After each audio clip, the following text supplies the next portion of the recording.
السلام علیکم ورحمۃ اللہ وبرکاتہ۔ ناظرین، ایک بار پھر نئی ویڈیو کے ساتھ آپ کی خدمت میں ہم حاضر ہوئے ہیں، جس میں ہم آپ کو دکھائیں گے انڈین فلمی ایکٹریس فاطمہ ثنا شیخ، جو کہ سابقہ مسلمان ہے۔ اس وقت وہ کسی مذہب کو فالو نہیں کرتی، تو اس کا کہنا ہے کہ لوگ مجھے کہتے ہیں کہ ایسے کپڑے پہنو، ایسے نہ پہنو، فلاں کے ساتھ گھومو، فلاں کے ساتھ نہ گھومو۔ تو کہتی ہے کہ مجھے یہ کہنا چھوڑ دو کہ میں ایتھیسٹ ہوں، میرا کوئی مذہب نہیں ہے، میں جو مرضی ہوگی میں وہ کروں گی۔ تو آئیے آپ اس کا کلپ سنیے، اس پر ڈاکٹر ذاکر نائک صاحب کیا تبصرہ کرتے ہیں وہ بھی سنتے ہیں۔ لڑکیوں کو تو یہ پہلے سے ہی ڈیل کرتے آ رہے ہیں کہ یہ کیوں پہنا ہے، وہ کیوں کیا، لڑکوں کے ساتھ کیوں گھوما، ایسے کیوں بیٹھے، بال کیوں کاٹا۔ I am an atheist, I have a mother who is Muslim, I have a father who is a Hindu. We believe that, agnostic atheist honestly, کہ کچھ ہے اچھا ہی ہوگا، کرو کرما، اچھا کرو اچھا ہوگا، برا کرو برا ہوگا۔ اسلام نے خواتین کو معاشی حقوق مغربی ممالک سے کم 1300 سال پہلے دیے۔ اسلام میں 1400 سال پہلے بالغ عورت کو حق ہوتا ہے کہ وہ اپنی جائیداد بیچے یا خریدے بنا کسی کو پوچھ کے۔ مغرب ممالک میں سب سے پہلے انگلینڈ میں 1870 میں ایک شادی شدہ عورت کو حق دیا گیا تھا زمین خریدنے کو یا بیچنے کے لیے، جائیداد خریدنے کے لیے یا بیچنے کے لیے، بنا اپنے شوہر سے پوچھے ہوئے۔ اس کا نام تھا میرڈ وومنز پراپرٹی ایکٹ، اور اس کو تبدیل کیا گیا تھا 1882 میں اینڈ 1887 میں۔ سب سے پہلی بار اسلام نے یہ حق عورت کو مغربی ملک سے 1300 سال پہلے دیے۔ اسلام میں عورت نوکری کر سکتی ہے وہ جو شریعت اسے اجازت دیتی ہے۔ کوئی بھی قرآن میں آیت نہیں ہے یا صحیح حدیث نہیں ہے جو حلال کام کرنے سے عورت کو روکتی ہے، لیکن اسے اپنے حجاب کو مینٹین کرنا چاہیے۔ حجاب کو اختیار کرتے ہوئے اگر نوکری کرنا چاہے تو کر سکتی ہے۔ اگر ایسا کوئی کام ہے جو اسے حجاب کرنے سے روکتا ہے تو وہ نوکری، وہ کام صحیح نہیں، وہ ان اسلامک ہے، غیر اسلامک ہے۔ وہ کام جو جسم کی نمائش کرتا ہے، مثال کے طور پہ ڈانسنگ، فلم ایکٹنگ، ماڈلنگ، یہ سارے کام حرام ہیں۔ بہت سے کام جو مرد کے لیے حرام ہے وہ عورت کے لیے بھی حرام ہے۔ مثال کے طور پہ شراب خانہ میں کام کرنا، جوئے کے اڈے میں کام کرنا، غیر اسلامک کام کرنا، یہ سارے کام دونوں کے لیے حرام ہے، مرد کے لیے بھی عورت کے لیے بھی۔ اور عورت گھر میں سلائی کر سکتی ہے، پوٹری برتن بنا سکتی ہے، آفسوں میں کام کر سکتی جہاں علیحدہ انتظام ہے مرد اور خواتین کے لیے۔ Islam does not agree with intermingling of sexes. وہ کام جس میں مرد اور عورت گھل مل کے کام کرے، یہ کام صحیح نہیں۔ عورت تجارت بھی کر سکتی ہے، لیکن اگر نامحرم کے ساتھ کوئی چیز ہے تو محرم کے ذریعے کرے، والد کے ذریعے، بھائی کے ذریعے، شوہر کے ذریعے یا بیٹے کے ذریعے۔ اگر ہم صحیح اسلامک معاشرہ چاہتے ہیں تو کچھ خواتین کو ٹیچر بنانا ہمارے لیے ضروری ہے، نرس بنانا ضروری ہے، ڈاکٹر بنانا ضروری ہے۔ اگر میں چاہتا ہوں کہ میری بیوی حجاب کرے، میری والدہ حجاب کرے، تو ہمیں دیکھنا چاہیے کہ کچھ خواتین ہمارے معاشرے میں کم از کم نرس بنے، کم از کم ڈاکٹر بنے، گائنیکولوجسٹ بنے۔ لیکن اسلام میں خواتین معاشی طور سے بڑے ذمہ ہیں، ان کے اوپر کوئی فائنینشیل obligation نہیں ہے۔ فائنینشیل obligation اسلام میں، معاشی ذمہ داری اسلام میں مرد کی ہے۔ عورت کے شادی کے پہلے اس کے والد اور اس کے بھائی کی ذمہ داری ہے، اور عورت کے شادی کے بعد اس کے شوہر کی اور اس کے بیٹی کی ذمہ داری ہے کہ وہ سارا معاشی خرچہ، فائنینشیل obligation جو عورت کا ہے وہ مرد اٹھائے، چاہے وہ روٹی کپڑا یا مکان ہو، چاہے کھانے کے لیے ہو، پہننے کے لیے ہو یا رہنے کے لیے ہو، یہ ساری معاشی ذمہ داری مرد کی ہے۔ عورت کو زندگی بسر کرنے کے لیے کام کرنے کی کوئی بھی ضرورت نہیں۔ اگر وہ خود چاہتی ہے کہ میں ہاتھ بٹاؤں اور کوئی کام کروں تو وہ کر سکتی ہے، لیکن کوئی بھی اس سے زبردستی نہیں کر سکتا، کوئی بھی اس سے जबरदस्ती नहीं कर सकता। और अगर वो औरत कोई काम करती है, जो भी वो कमाती है वो उसकी दौलत है, वो चाहे तो एक पैसा भी अपने पे नहीं खर्चा करेंगी तो भी सही है, अगर वो चाहे तो एक रुपया भी अपने फैमिली, अपने खानदान पे खर्चा नहीं करेंगी तो भी सही है, चाहे तो कर सकती है। क्योंकि अगर औरत जो पैसा कमाती है वो सारा पैसा उसका होता है, फैमिली को चलाने की जिम्मेदारी है मर्द की। इस्लाम में चाहे बीवी गरीब हो या अमीर हो, चाहे शोहर गरीब या अमीर हो, वो शोहर की जिम्मेदारी है कि माशी खर्चा, सारा फाइनेंशियल खर्चा घर का वो उठाए।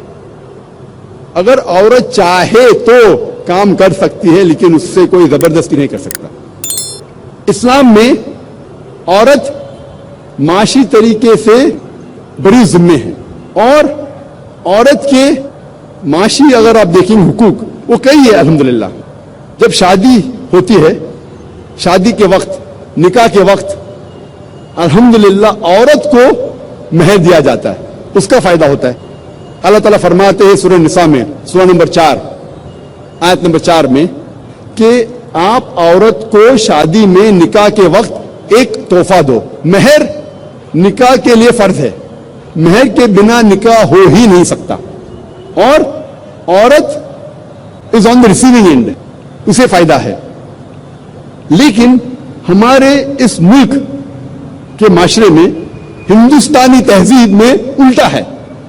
हिंदुस्तानी तहजीब में शादी के वक्त औरत मर्द को दहेज देती है, औरत मर्द को डाउरी देती है, और ये बहुत आम है।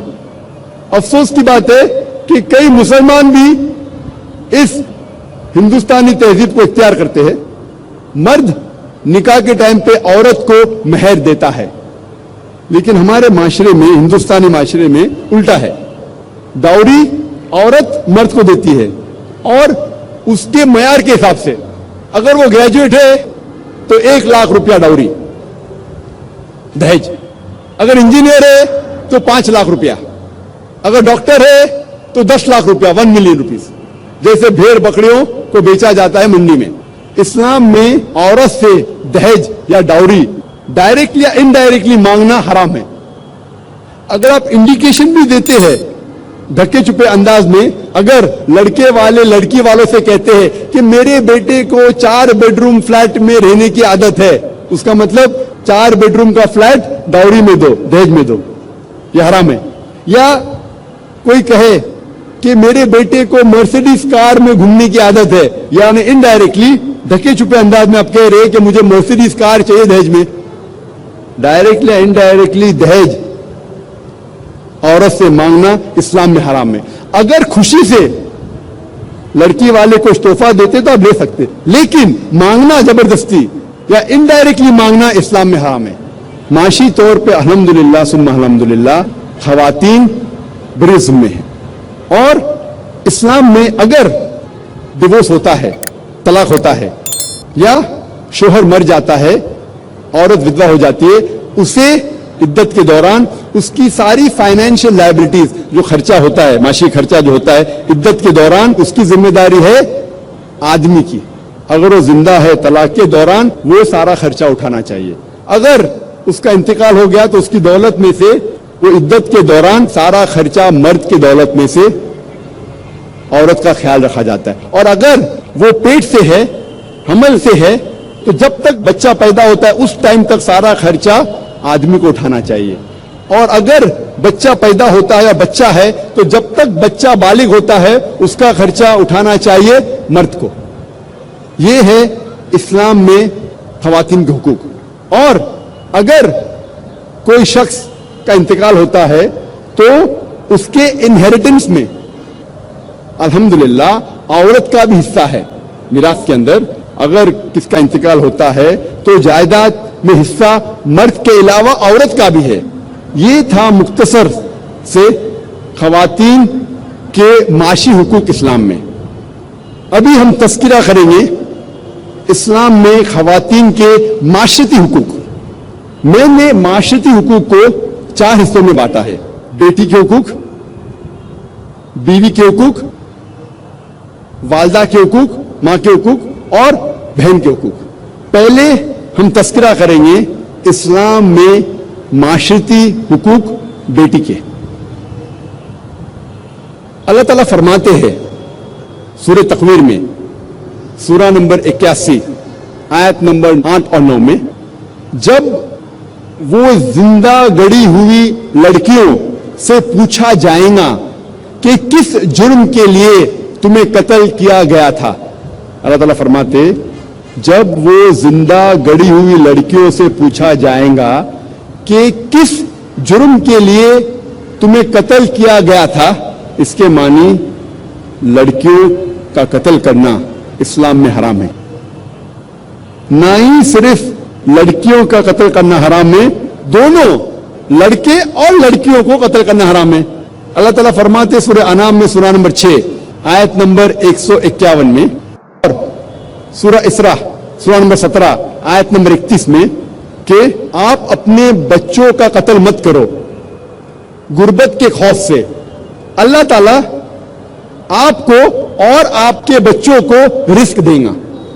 नहीं, गुर्बत के खौफ से आप अपने बच्चों का कत्ल मत करो, अल्लाह ताला आपको और आपके बच्चों को रिस्क देगा। यह कहा गया सूरह अनाम में सूरा नंबर 6 आयत नंबर 151 में।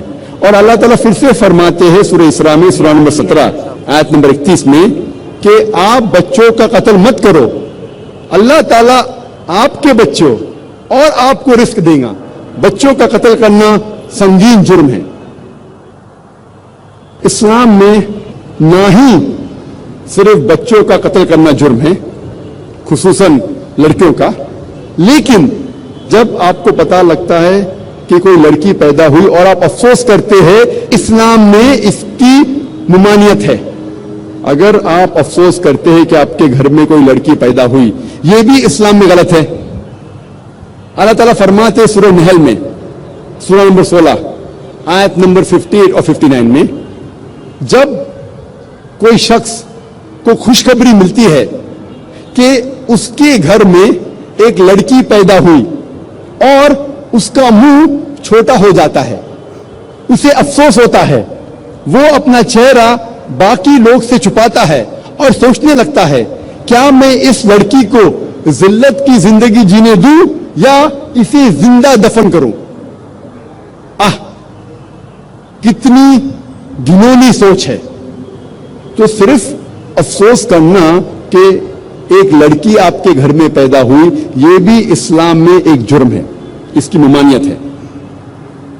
और अल्लाह के रसूल मोहम्मद सल्लल्लाहु अलैहि वसल्लम फरमाते हैं, सही हदीस है अहमद इब्न हंबल की, जिल्द नंबर 1 हदीस नंबर 2104 में अल्लाह के रसूल फरमाते हैं, अगर कोई भी शख्स अपने 2 बेटियों को अच्छे तरीके से परवरिश करता है जब तक वो बालिग हो जाती है, तो आखिरत के दिन में वो शख्स मेरे इतने करीब रहेगा, और 2 उंगली अपनी ऐसा करते इतने करीब।